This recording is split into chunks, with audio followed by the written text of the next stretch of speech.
esta tarde y que el Señor nos ayude y abre nuestro entendimiento para que podamos disfrutar de la palabra y ser fortalecidos en la fe. Te damos gracias, Señor, por esta nueva oportunidad que tú nos brindas en esta noche de poder estar aquí, un grupo de tus hijos, Señor, y los hermanos que nos siguen en sus respectivos hogares y congregaciones. Señor, háblanos, ministranos, fortalece nuestra fe a través de tu poderosa palabra y que podamos en esta tarde estar atentos a todo lo que tú nos quieras compartir, Señor, en el día de hoy. Ponemos este tiempo de estudio en tus manos, en el nombre de Jesús. Amén y amén. Les dije el domingo que me gustaría hoy jueves leerles las palabras de aquella mujer llamada Rahab que vivía en la ciudad de Jericó. He leído muchas veces lo que ella dijo, pero he quedado muy impactado por la forma y por las palabras que pronunció Rahab en el capítulo 2 del libro de Josué. Estamos en ese capítulo, en ese libro, y voy a leer a partir del versículo 9. Josué, capítulo 2, a partir del versículo 9 en adelante, la palabra del Señor nos dice lo siguiente. Sé que el Señor os ha dado esta tierra, porque el temor de vosotros ha caído sobre nosotros, y todos los moradores del país ya han desmayado por causa de vosotros. Porque hemos oído que Jehová hizo secar las aguas del Mar Rojo delante de vosotros cuando salisteis de Egipto, y lo que habéis hecho a los dos reyes de los amorreos que estaban al otro lado del Jordán, a Sehón y a Og, a los cuales habéis destruido. Oyendo esto ha desmayado nuestro corazón, ni ha quedado más aliento de hombre alguno por causa de vosotros, porque Jehová vuestro Dios es Dios arriba en los cielos y abajo en la tierra. Os ruego pues ahora que me juréis por Jehová, que como he hecho misericordia con vosotros, así la haréis vosotros con la casa de mi padre, de lo cual me daréis una señal segura. Y me salvaréis la vida a mi padre y a mi madre y a mis hermanos y a mis hermanas y a todo lo que es suyo, y que libraréis nuestras vidas de la muerte. Ellos le respondieron: nuestra vida responderá por la vuestra, si no denunciareis este asunto nuestro, y cuando el Señor nos haya dado la tierra, nosotros haremos contigo misericordia y verdad. Entonces ella hizo descender con una cuerda por la ventana, porque su casa estaba en el muro de la ciudad, y ella vivía en el muro. Y les dijo: marchaos al monte para que los que fueron tras vosotros no os encuentren, y estad escondidos allí 3 días, hasta que los que os siguen hayan vuelto, y después os iréis por vuestro camino. Me llama la atención la convicción, la seguridad con la que habla esta mujer. Sí, ya sabemos que se dedicaba al oficio más antiguo de la tierra, ¿no? Ya sabemos que ejercía la prostitución, la Biblia lo dice continuamente. Me llama mucho la atención, sinceramente, que cada vez que la Biblia habla de Rahab, menos en la genealogía de Jesús en el capítulo 1 de Mateo, siempre dice Rahab la ramera, como que para que tengamos en cuenta a lo que se dedicó esta mujer, antes de tener, diríamos en palabras nuestras, una genuina conversión al Dios de Israel. No habla con dudas, habla con seguridad, con convicción. Y ella se da cuenta de que hay en la ciudad de Jericó una atmósfera, un ambiente de derrota, de pesimismo, de temor.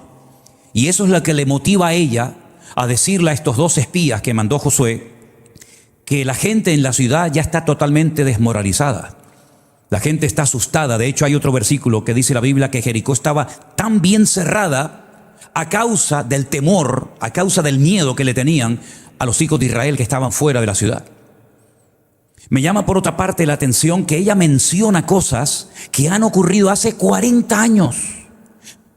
Leamos el versículo 10, donde ella dice: hemos oído que el Señor hizo secar las aguas del Mar Rojo delante de vosotros cuando salisteis de Egipto. Pero la pregunta es: ¿y cuándo salió esta gente de Egipto? Pues hacía 40 años. Hacía 40 años que habían oído los habitantes de Jericó el milagro tremendo que el Señor había hecho al sacarlos de Egipto. Que se habían encontrado en un embudo y ya no había posibilidad de salvarse, ya no podían dar marcha atrás, tampoco podían avanzar, y entonces Dios hace un milagro espectacular. Separa, divide las aguas del Mar Rojo. Y ese milagro esa proeza, esa maravilla de parte del Señor. Yo no sé cómo llegó a oídos de la gente de Jericó, pero lo sabían. Es decir, que si observamos el comentario que Rahab le hace a estos espías, hace 40 años podían haber atacado la ciudad y la habían podido conquistar. Pero lamentablemente, aquellos que experimentaron este milagro tremendo no tuvieron la fe de poder entrar a Canaán y tomar posesión de la tierra. Pero ella tenía memoria. Hacía 40 años que estaban pensando que en algún momento nosotros también seremos derrotados. Porque ella además menciona los nombres de 2 reyes que fueron derrotados, Sehón y Og, que fueron totalmente destruidos, reyes tremendamente poderosos, con un ejército bien preparado, bien entrenado y armado hasta los dientes, y cayeron delante de los hijos de Israel. Y ella le está recordando a los espías acontecimientos que habían sucedido hacía una generación, hace 40 años atrás. ¿Cómo es posible que esta gente pagana, idólatra, y ella, sabemos a lo que se dedicaba, tuvieran más fe en la destrucción y en la toma de Jericó que los hijos de Israel 40 años atrás, después de haber visto aquellos tremendos milagros? Ella prestó atención con sumo cuidado de lo que Dios estaba haciendo con este pueblo a través del desierto. Y todas estas características, hablar con seguridad y convicción, saber leer las circunstancias, saber leer el rostro de la gente, prestar atención a los hechos, a las acciones que Dios viene haciendo, también tienen que ser parte de nuestra forma de ser. Nosotros no podemos olvidar lo que Dios ha hecho, lo que Dios ha dicho, lo que Dios ha prometido. Tenemos que tener la mente constantemente ocupada en las cosas de Dios, la mirada constantemente puesta en el Señor. Escuchar lo que hablan en la radio, en la televisión, leer los periódicos, ver lo que dicen los políticos, los periodistas, y te darás cuenta del ambiente que nos rodea. Rahab se supo mantener. Yo creo que en lenguaje moderno no se había convertido hacía 40 años porque no le había llegado la oportunidad. Pero sinceramente, si 40 años atrás hubieran entrado los hijos de Israel en la ciudad de Jericó, yo estoy seguro que ella se hubiera convertido. Pero esperó 40 años su oportunidad. Y hay algo que me llama la atención, y es que reconoce la soberanía de Dios. Dice: yo sé que vuestro Dios os ha entregado esta tierra. Ella no se resiste, ella dice: ¿y por qué esta tierra tiene que ser parte de ustedes? ¿Y por qué ustedes tienen que venir a echarnos de nuestra tierra? ¿Y por qué? No, ella no hace ninguna pregunta de este tipo, sino que ella admite, ella reconoce que Dios, el creador de la tierra, es el que reparte la tierra a los pueblos como Él quiere y cuando quiere. Y ella reconoce que la soberanía de Dios ha decidido que ese territorio tiene que formar parte de los hijos de Israel para ellos y para su descendencia para siempre. Ella no discute, no pelea con Dios, cosa que a veces hay algunos creyentes que hacen porque no entienden los planes, los propósitos, los proyectos de Dios para la vida. También me llama la atención que ella tiene una carga muy grande por su familia. ¿Tú la tienes o ya la perdiste? Porque todos tenemos familiares inconversos. Unos más y otros menos, ¿sí o no? Padre, madre, primos, sobrinos, hijos, nietos, esposas, maridos. ¿Has perdido ya la fe que se van a convertir algún día? ¿Ya has dejado de orar por ellos? Parece que cuando la gente se convierte al principio tiene mucha carga por sus familiares, no que se conviertan, que lean la Biblia, que vengan a los cultos contigo, pero parece como que eso se va como enfriando, ¿no? Bueno, ya he hablado tantas veces con él. Ya lo he invitado tantas veces al culto y nunca ha querido venir. Ya me ha rechazado tantas veces, como que nos relajamos y nos olvidamos de que el Señor tiene también mucho interés y mucho más que nosotros en que todos nuestros familiares y conocidos conozcan al Señor Jesús como nosotros le hemos conocido. Y tenemos que tener la fe y confesar la fe de que nuestros familiares se van a convertir para el Señor. Amén, hermanos. No quiero a nadie desanimado en este aspecto. No quiero a nadie que diga: bueno, yo qué sé, no sé si algún día veré esto. Bueno, si no lo verás tú, a lo mejor lo verá otro, pero no dejes de clamar y no dejes de confiar en Dios por ellos, porque Dios en cualquier momento te puede dar una agradable sorpresa. Amén, hermanos. De hecho, ha ocurrido a veces que una persona ha estado orando en ese momento en el culto por su marido, y resulta que cuando abrió los ojos no se había dado cuenta de que su marido había entrado a la iglesia hacía un buen rato. Y cuando lo vio ni se lo creía. Pero a veces cuando oramos como que nos sorprendemos cuando Dios nos responde, como aquella muchacha que oyó la voz de Pedro en la puerta y cuando le fue a abrir la puerta dice que entró dentro y dijo, está Pedro a la puerta. Y le dijeron, no, Pedro no puede ser, tú estás loca. Y estaban haciendo una vigilia de oración por Pedro. Y cuando dice que es Pedro, pues parece que no sé, que entran en una atmósfera de espiritualidad donde dicen, no, ese es el ángel de Pedro. Tenían más fe que iba a venir el ángel de Pedro al culto que Pedro, ¿no? Me acuerdo en el Puerto de la Cruz un día estábamos en un culto y una hermana estaba orando por su marido.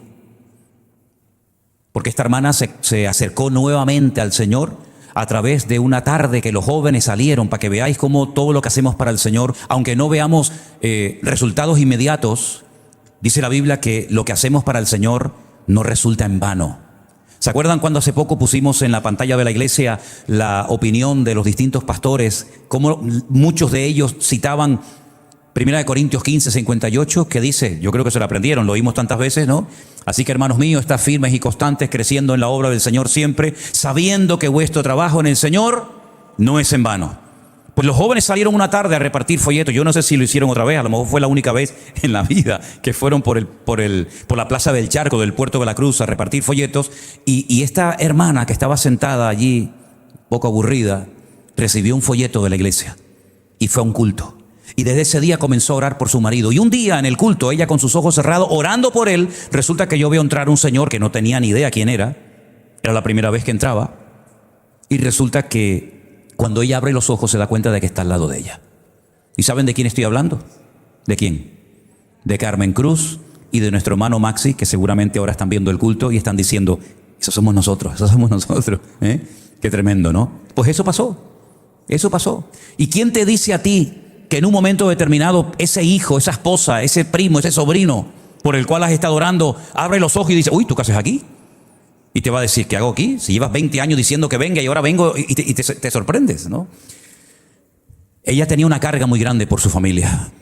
De hecho, le pidió que tuviera misericordia no solamente de ella, sino de su padre, de su madre, de sus hermanos. Y los hombres, los espías, le dijeron que si permanecían en casa, sin salir, allí quietos, si no le iba con el cuento al rey de Jericó, ella salvaría la vida. Tuvo una carga muy grande por su familia. Y esa carga tenemos que tenerla y orar frecuentemente por ellos. Ahora, mientras leía la historia de Rahab, me venía a la cabeza y pensaba, ¿quién le iba a decir a Josué y a los hijos de Israel y a aquellos espías que se iban a encontrar a una mujer con estas convicciones, con esta fe, con esta seguridad? ¿Quién le iba a decir a ellos que esa mujer, escuchen bien lo que les voy a decir porque esto es muy fuerte, quién le iba a decir a ellos, que de hecho ni se enteraron, que esa mujer iba a formar parte del árbol genealógico de nuestro Señor Jesucristo? Porque dice que se casó con Salmón, no con un salmón, con Salmón. Y se quedó embarazada y su hijo fue muy famoso en la historia bíblica. De hecho está en la Biblia, que se llamó Booz. Booz aparece en el libro de Ruth.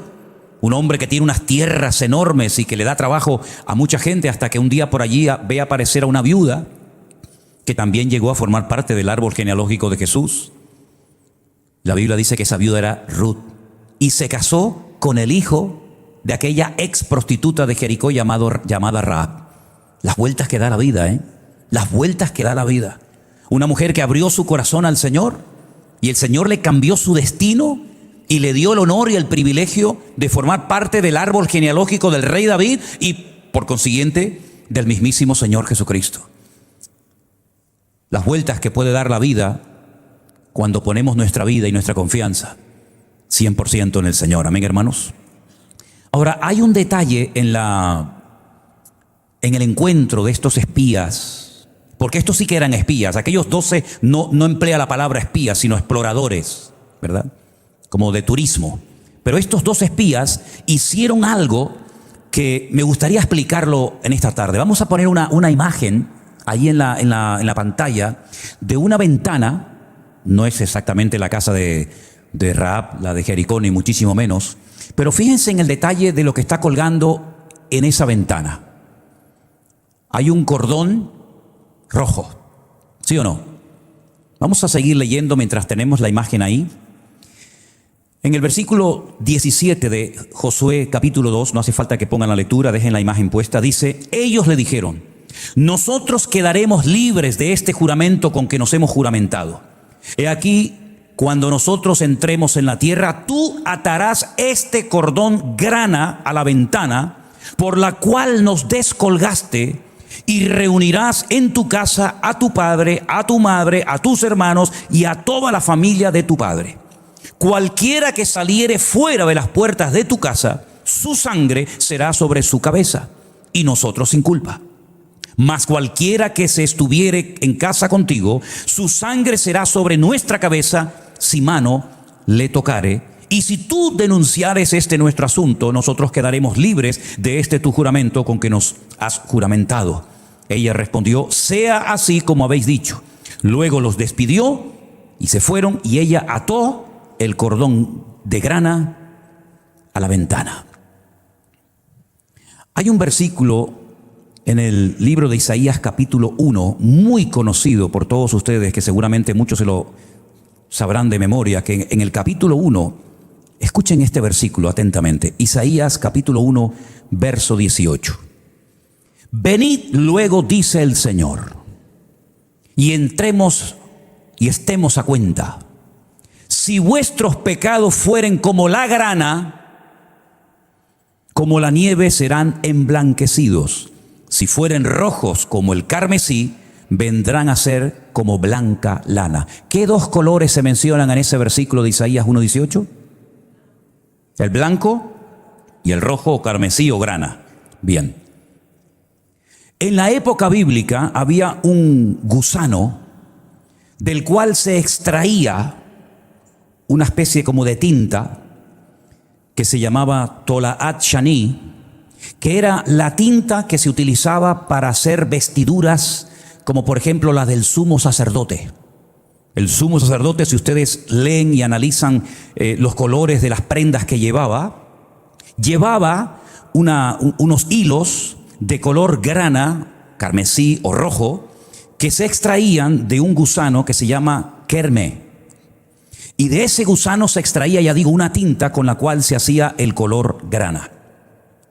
Pero en ese versículo se habla de dos colores, el color grana y del color blanco. ¿De dónde viene esto de usar diferentes colores para comparar la influencia negativa en nuestra vida del pecado y la influencia positiva de la limpieza que produce el Señor en nuestros corazones?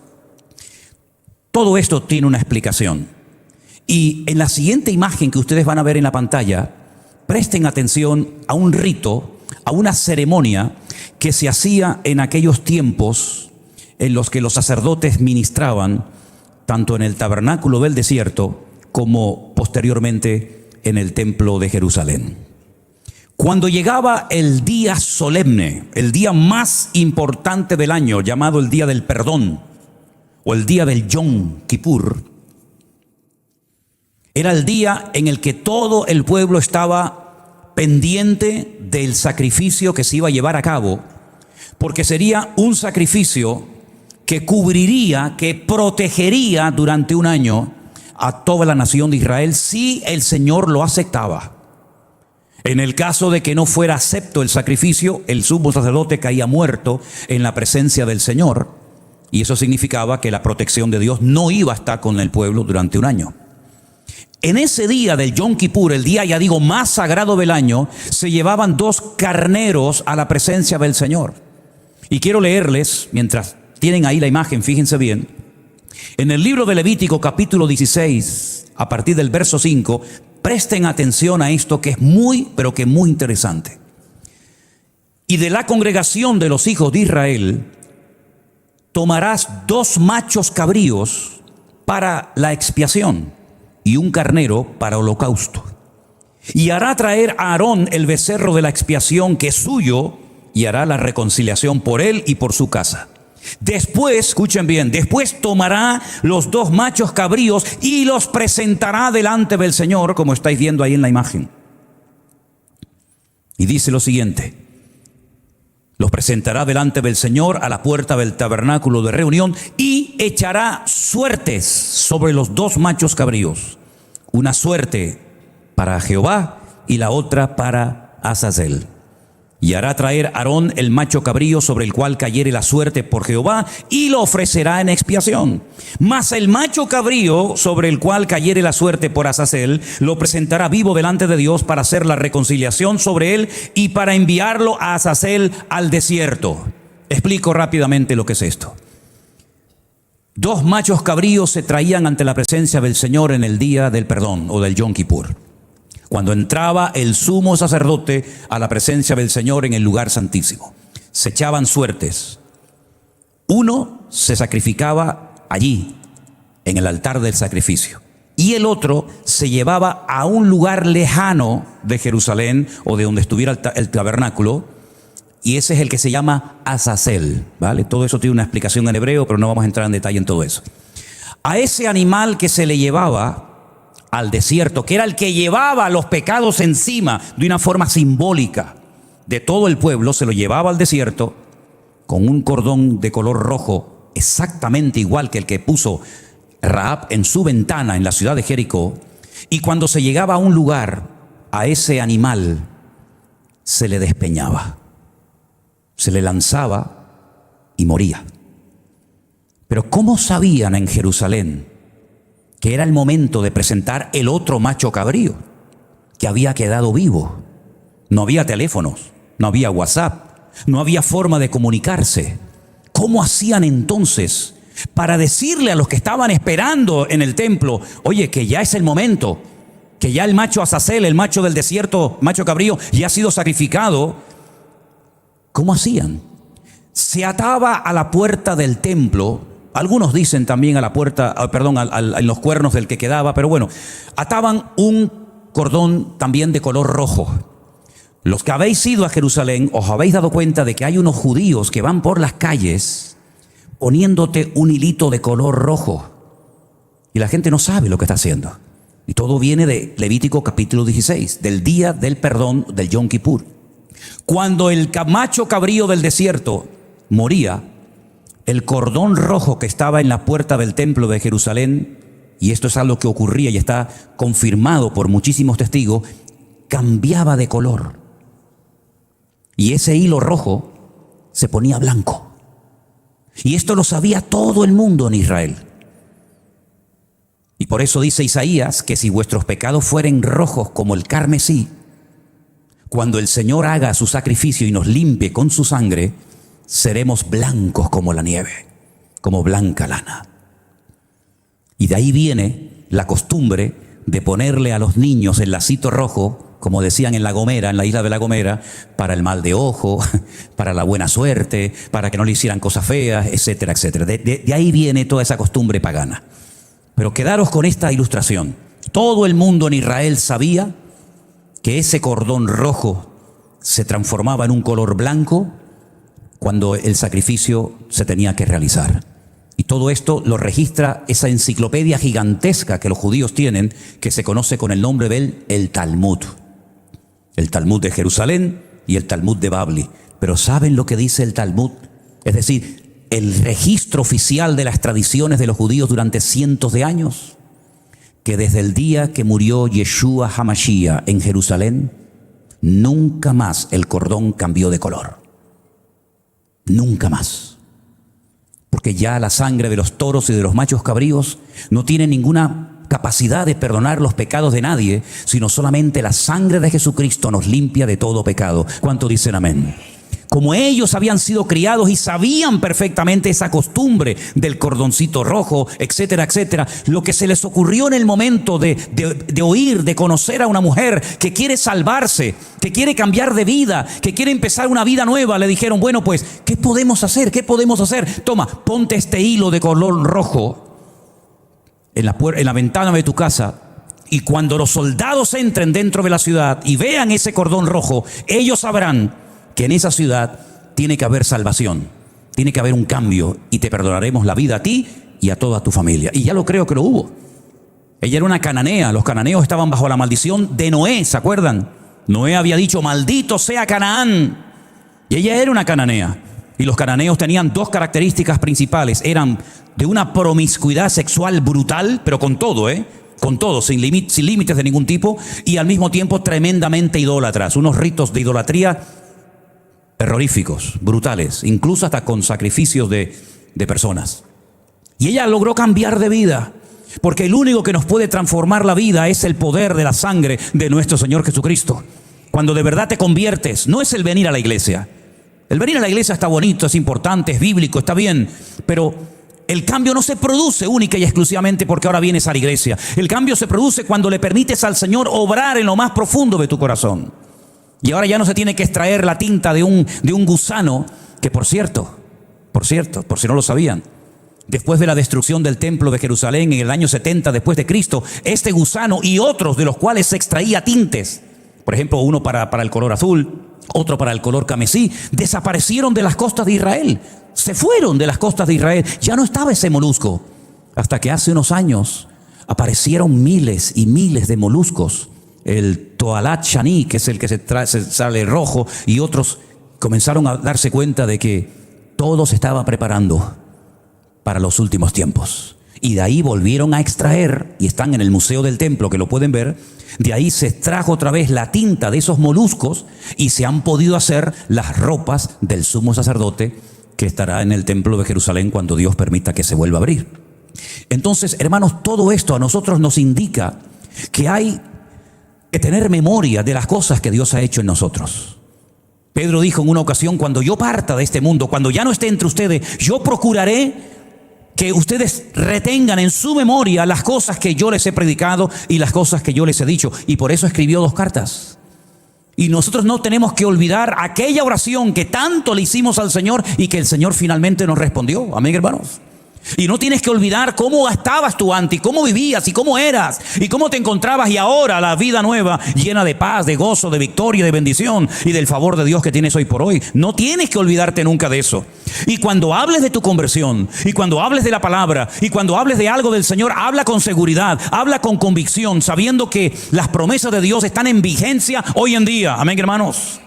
Pero les voy a proponer que hagáis algo. Se me ocurrió en la época de la pandemia, y creo que funcionó muy bien. De hecho, el día que nos volvimos a reunir después de un tiempo sin vernos, algunos venían por la calle con el famoso cartelito, ¿se acuerdan? Prohibido quejarse, ¿se acuerdan?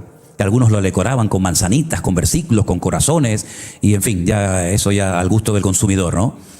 Y teníamos ese cartel que nos recordaba en aquellos días de confinamiento que no teníamos que quejarnos, que Dios estaba haciendo algo, y ya lo creo que lo estaba haciendo. Una obra invisible, pero poderosa, que perdura hasta el día de hoy, y esto salvó a miles de personas en muchas naciones de la tierra. No sé si lo tienen. ¿Cuántos tienen todavía ese cartel? ¿Algunos lo tienen? Yo os voy a proponer que pongáis en vuestra casa algo, así como Rahab puso ese cordón en la ventana que le ayudó a salvarse a ella y a su familia. Yo os propongo que pongáis algo en la sala, en el comedor, en la puerta de la calle, que pongáis algo que cuando lo veas, ni te quejes, sino que inmediatamente digas: Señor, gracias porque tú eres bueno, gracias porque tú me has cuidado. Ahora, algunos preguntarán: ¿y qué puedo poner? No sé. Pon un Nuevo Testamento, pon una Biblia. Algunos dicen: ¿puedo poner una vela? Bueno, yo no he dicho nada, ¿no? Pon algo que cuando tú estés en tu casa y hoy el día ha sido pesado y el chiquillo no para de llorar y el otro no sé qué. Y en cuanto veas eso, una vez escuché el testimonio de un joven judío. Ustedes saben que ellos usan el manto de oración con unos flequitos, ¿no? Que se llaman los tzitzit, pero luego llevan otro pequeñito por dentro de la camisa. Y hay un vídeo que grabamos ahora en Jerusalén que Armando me vio dando las explicaciones de esos hilitos con un joven judío muy amable que se acercó a nosotros y se abrió la camisa. Está por ahí por YouTube, ¿no? Y dice que un día uno de estos jóvenes que llevaba ese talit con esos hilitos que le recuerdan los mandamientos de la palabra de Dios, estuvo a punto de caer en tentación. Estuvo a punto de hacer algo incorrecto. Pero de repente dice que vio esos flequitos, esos hilitos que para ellos les recuerdan los mandamientos, la palabra de Dios, y dice que simplemente tocarlos y verlos, se dio media vuelta y se marchó corriendo como José y no cayó en pecado. Creo que sería bueno que tuviéramos la costumbre en nuestras casas de tener algo, no sé, tal vez un versículo en la puerta, un cuadro con un texto bíblico, una fotografía de la suegra, no sé, algo, no sé, un bozal del perro, algo, no sé. que cuando tú lo veas digo, no me puedo quejar. No, perdóname, Señor, lo siento, no, perdóname, no. Gloria a Dios, gracias. No entiendo nada, pero gloria a Dios. Busca algo. Ahora, cuidado lo que vas a poner. Cuidado lo que vas a poner. Uno van a poner algo que si viene, mejor no pongas nada. Pero qué bueno sería que todos los días nosotros pudiéramos recordar que el Señor nos ha salvado. Que caerán a tu lado 1000 y 10.000 a tu diestra, mas a ti no llegará, por cuanto has puesto tu confianza en el Señor. Toda una familia convertida por una mujer, una sola, que les habló, que los llevó a su casa. Ahora, escucha bien, la Biblia dice dónde vivía Rahab, entre muro y muro, eran como 2 círculos concéntricos, y ella vivía pegadita al muro, por eso los pudo descolgar por el muro a los espías. Fíjate tú qué cosa tan interesante, ¿verdad? Cómo el Señor los guió a la casa, al lugar, a la persona idónea, ¿no? Pero no solamente eso, sino que ella era prostituta, y donde ejercía la prostitución probablemente sería en su casa. Ella tuvo que convencer a su padre, a su madre, a sus hermanos, a sus familiares, a sus seres queridos: vengan a mi casa, que en mi casa se van a salvar. En tu casa nos vamos a salvar. Si tu casa es un antro de pecado, de prostitución, de desorden. Pero ella se tomó tan en serio su encuentro con Dios, que prueba de ello, el Señor la honró, como dije antes, teniéndola en su árbol genealógico. Todo el libro de Josué es espectacular. Pero ¿se acuerdan un día que yo les dije que en la Biblia hay versículos que empiezan con una palabra que ya solamente con esa primera palabra ya te pones en guardia? Por ejemplo, en el libro de Apocalipsis dice: habéis trabajado, habéis sufrido, habéis probado a los que se dicen ser apóstoles y los habéis hallado mentirosos, y tus obras postreras son mayores que la primera. ¿Sabéis de quién estoy hablando, no? ¿Sí o no? De la iglesia de Éfeso en Apocalipsis. Pero ¿qué dice el siguiente versículo? Pero, ay amigo, ya nos ponemos en guardia. Todo suena muy bonito, pero cuando leemos la palabra pero, tengo contra ti que has dejado tu primer amor, ese pero ya nos pone en guardia, nos pone firmes, y lo que nos dice a continuación echa por tierra todo lo demás. Bueno, pues encontré un pero en el libro de Josué. Vengan conmigo, por favor, al libro de Josué, al capítulo 7. Ya digo, todo maravilloso, ¿eh? Rahab se convierte, toda la familia se integra en el pueblo, la ciudad de Jericó cae, el río Jordán se abre, todo va de maravilla. Pero, ¿qué dice el versículo 1? Léalo fuerte. Los hijos de Israel cometieron una prevaricación en cuanto al anatema, porque Acam, hijo de Carmi, hijo de Sabdis, hijo de Zera, de la tribu de Judá, tomó del anatema, y la ira del Señor se encendió contra los hijos de Israel. Ese pero es como si tuviéramos una camisa recién planchada, recién puesta, blanca, y de repente, ¡pum!, te cae una mancha de tinta, y todo el mundo va a estar más pendiente de la mancha de tinta que del resto de la camisa. Pero, ¿por qué a veces tienen que haber peros en las iglesias? ¿Por qué? ¿Por qué a veces tiene que haber un pero en nuestras vidas? Era tan buena persona, asistía, era muy fiel, pero se juntó con la persona equivocada y el mundo la arrastró, ¿no? La iglesia iba muy bien, muy unida, muy bendecida, muy contenta, muy usada, pero se le subió el orgullo a la cabeza, y toda la gloria que tuvieron el Señor se la quitó, porque no comparte su gloria con nadie, ¿verdad? Tengamos cuidado con los peros en nuestra vida, porque yo he leído detenidamente todo lo que nos dice este pero, esta advertencia, atento, que aquí hay un pero y hay que prestar atención, que por otra parte podíamos haberlo quitado, podíamos haber saltado el capítulo 7 y meternos en el siguiente capítulo, que es la toma y la destrucción de Ai.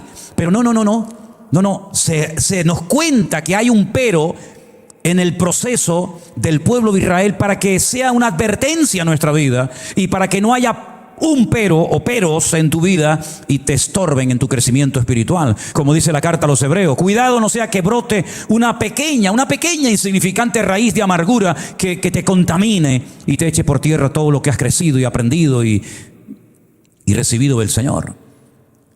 La primera ciudad de Jericó, la primera ciudad era Jericó, tenía que ser consagrado todo al Señor. No se podía tomar nada, porque siempre lo primero, el primer hijo, la primera vaca, la primera manzana, la primera pera, la primera cosecha, todo lo que era lo primero siempre era para el Señor. Luego todo lo demás, ¿verdad? Siempre lo primero para el Señor. Buscad primeramente el reino de Dios. Siempre lo primero era para el Señor. Tenías un árbol de naranjas y las primeras naranjas, por eso le amarraban, otra vez, miren lo que me estoy acordando ahora. Y si un árbol tiene 300 naranjas, ¿cuáles salieron primero y cuáles salieron más tarde? Bueno, las que primero salían se cogía un hilo de color rojo, se le amarraba y decían, mira, esas de ahí arriba salieron primero, quítalas y esas son para el templo, esas son consagradas para el Señor, las demás no. Siempre lo primero era para el Señor. Y la ciudad de Jericó es una ciudad pues con muchos habitantes, con dinero, con ropa, con joyas, etcétera, pero todo, como era la primera, tenía que ser todo consagrado al Señor. No se podía coger nada, no había repartición de botín a los soldados. Pero este Acán no hizo caso. Este Acán, dice la Biblia, que pecó. Este Acán no obedeció la orden que se había dado, y cuando fueron a pelear contra otra ciudad, pues muchos hombres murieron. Hicieron el ridículo. ¿Qué fue lo que le atrajo? ¿Qué fue lo que le llamó la atención a Acán para cometer un pecado? Lo dice la Biblia. Denme unos minutos. Josué capítulo 7, versículo 20. Pero del 19 podemos arrancar. Josué le dijo a Acán, hijo mío, dale gloria a Jehová, el Dios de Israel. Dale alabanza y declárame ahora lo que has hecho y no me lo encubras. Di la verdad. Esa expresión de dale gloria a Dios significa dime la verdad. Y Acán le dice a Josué, verdaderamente yo he pecado contra Jehová, el Dios de Israel, y esto es lo que he hecho. Ahora miren el versículo 21, qué triste, ¿no? Vi entre los despojos un manto babilónico muy bueno, 200 siclos de plata, un lingote de oro de peso de 50 siclos, lo cual codicié, como Eva que codició, lo tomé. Y aquí está escondido bajo tierra en medio de mi tienda y el dinero debajo de ello. Josué entonces envió mensajeros, los cuales fueron corriendo a la tienda, y aquí estaba escondido en su tienda y el dinero debajo de ello. Y tomándolo de en medio de la tienda, lo trajeron a Josué y a todos los hijos de Israel y lo pusieron delante del Señor. Entonces Josué y todo Israel con él tomaron a Acán, que era el hijo de Zera, el dinero, el manto, el lingote, sus hijos, y todos conocemos el resto de la historia, que es terrible, terrible lo que pasó allí. Eso fue lo que le pasó, que vio una ropa muy buena, un poco de dinero y un lingote de oro, y se le fueron los ojos. Y por culpa de haber codiciado y tomado lo que no tenía que haber cogido, al día siguiente el pueblo de Israel hace el ridículo delante de los enemigos, hasta el punto que desmoraliza de tal manera, vamos a decir, al pastor, porque Josué al fin y al cabo era como el pastor del pueblo. Lo desmoralizó de tal manera que mira lo que dijo Josué. Ay, Señor Jehová, versículo 7, ¿por qué hiciste pasar a este pueblo el Jordán para entregarnos en las manos de los amorreos que nos destruyan? Ojalá nos hubiéramos quedado al otro lado del Jordán. Pero Josué, ¿tú sabes lo que estás diciendo? ¿Tú sabes cómo estás hablando? Ay, Señor, ¿qué le diré ya que Israel ha vuelto la espalda delante de sus enemigos? Ahora los cananeos y todos los moradores de la tierra oirán, nos van a rodear, van a borrar nuestro nombre de sobre la tierra. Y entonces, ¿qué harás tú con tu grande nombre? Y el Señor le dice a Josué, levántate, ¿y por qué te postras sobre tu rostro? Fíjate, llegó a dolerle tanto el corazón a Josué que se pone, perdonen, a decir tonterías. Ahora nos van a atacar los enemigos, ahora van a arrasar con todos nosotros, ahora tu nombre va a quedar totalmente desacreditado, nos van a destruir. Y tú dices, pero Josué, ¿y lo que te dijo el Señor en el capítulo 1? No temas ni desmayes, esfuérzate y sé valiente, porque yo os he entregado toda la tierra, desde el desierto hasta el Líbano, hasta el gran río Éufrates. Nadie te podrá hacer frente. En todos los días de tu vida, como estuve con Moisés, estaré contigo. Solamente te digo, esfuérzate y sé muy valiente. ¿Se te ha olvidado todo eso ya? Ya se te olvidó todo, las palabras de Dios a tu vida, confirmándote como el heredero en el cargo de Moisés, y ahora saltas diciendo nos van a destruir, ahora los moradores de la tierra oirán lo que ha pasado y nos van a matar, La cantidad de tonterías que uno dice cuando le da lugar a la duda, a la queja, al lamento y a cosas que no son de Dios y que no edifican al Señor. Y vivimos en unos tiempos en los que el diablo está empeñado en robarnos y en apagarnos el ánimo y la fe y el entusiasmo y la pasión por las almas perdidas. Y vivimos en unos tiempos en los que los medios de comunicación como que se han unido, ¿verdad? Se han puesto todos de acuerdo y todos van como en una misma línea. Hay un monotema y el que no entre por el aro parece como que es peligroso y hay que ir a por él.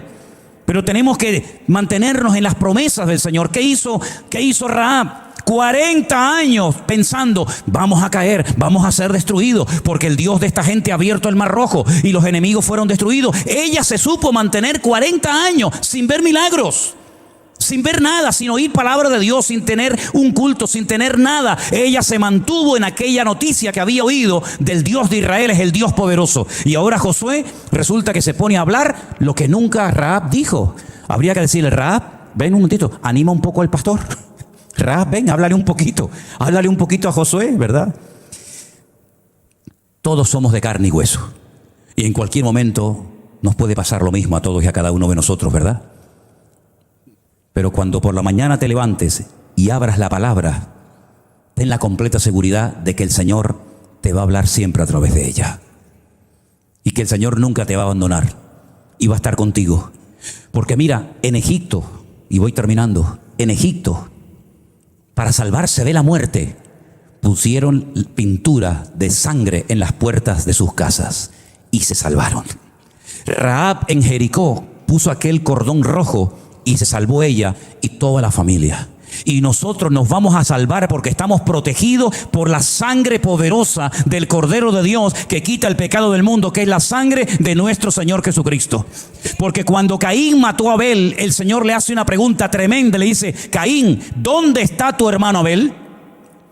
Y le dice, ¿yo soy acaso guarda de mi hermano? Y el Señor le da una palabra tremenda cuando le dice, la voz de la sangre de tu hermano Abel ha llegado a mi presencia. En otras palabras, esa sangre de un ser inocente clama por justicia. Y dice el autor de la carta a los Hebreos, ¿cuánto más pensamos o podemos llegar a creer que la sangre de Jesucristo, el justo entre los justos, el varón de dolores, experimentado en quebranto, su sangre nos limpiará y nos protegerá de todo peligro y de todo mal? ¿Cuántos dicen amén? Cierra tus ojos ahí donde estás en esta noche. Y mira, no tenemos que poner un cordoncito rojo en la ventana de nuestra casa, ni en el tobillo, ni en el cuello del niño, ni en la cuna, ni en ninguna parte. Pero procura que la sangre de Jesucristo esté en el dintel de tu corazón en esta noche. Procura que la sangre de Jesús esté en tu corazón para que puedas salir por esas puertas protegido y bendecido por la mano de nuestro poderoso y bendito Dios. Aleluya. Gracias por la sangre de Cristo. Por eso es tan importante recordar el poder de la sangre de Cristo, y lo hacemos todos los meses cuando partimos el pan y el vino. Haced esto en memoria de mí. Todas las veces que la bebiereis, todas las veces que comiereis de este pan, la muerte del Señor anunciáis hasta que Él venga. En otras palabras, podemos estar tranquilos y en paz, porque la sangre de Jesús nos ha limpiado. También nosotros ahora formamos parte de la familia del Rey. No solamente Rahab, también ahora nosotros formamos parte del libro de la vida, donde están escritos los nombres de los hombres y mujeres que son familia de Dios, real sacerdocio, nación santa, pueblo adquirido por Dios, para que anunciemos las virtudes de aquel que nos llamó de las tinieblas a su luz admirable. Por eso no pisotees ni menosprecies la sangre de Cristo. Valórala, porque no hay nada más poderoso que su sacrificio en la cruz. Aleluya. Gracias, Padre. Bendito sea tu nombre, mi Señor. Recibe toda la gloria y la honra, Señor. Y gracias por el testimonio y el ejemplo de esta gran mujer que logró cambiar de vida porque confió en ti, porque se refugió en tus promesas, en tu palabra, y tú la usaste de una forma tremenda, Señor. Porque nunca pasa desapercibido un acto de fe, un acto de obediencia, un acto en el que demostremos nuestro sometimiento a la palabra y a la justicia de Dios. Gracias, Padre Santo. Gracias, Señor, por estas historias extraordinarias de tu palabra que nos llenan el alma de alegría y de gozo. Bendito sea tu nombre. Bendice y cuida tú de nuestras vidas. En el nombre de tu amado Hijo Jesús. Amén y amén. Póngase de pie en esta noche, mi querido hermano, y dígale al hermano más cercano a usted: la sangre de Jesucristo nos ha limpiado de todo pecado. La sangre de Jesucristo nos ha cubierto y estamos protegidos por Él. Aleluya.